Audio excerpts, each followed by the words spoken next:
your mommy of Lagos. What's up, guys? How are you? Stop.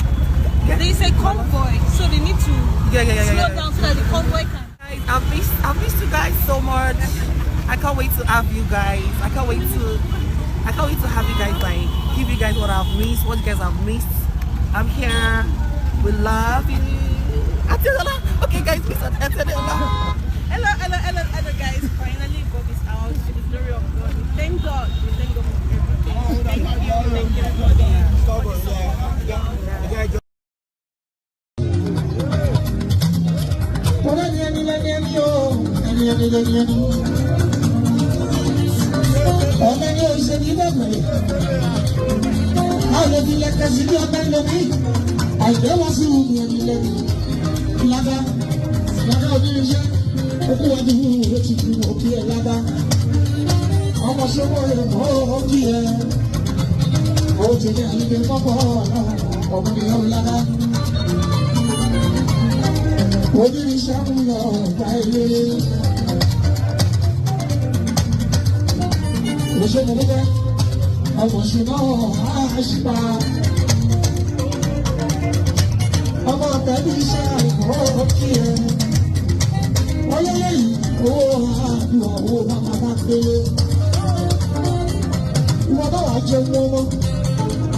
Okay, it's awesome, nice. It's awesome. Yes. Well, it's okay. Well, not really okay, but at least we praise God. You have to follow the rules, follow the abide with the laws. Don't spray money, unless you come and be landlord inside.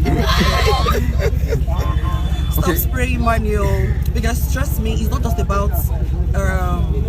about killing or any criminal activities, or no. Something like this can actually take you there.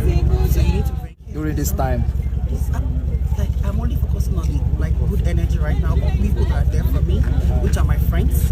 You see, every other person, I don't think I'm interested. So I don't talk about them. I'm only here for my fans, people who my friends who were there, and I'm really grateful. But I cannot wait. Like so many things coming. I can't wait. So many. okay, thank you very much. Thank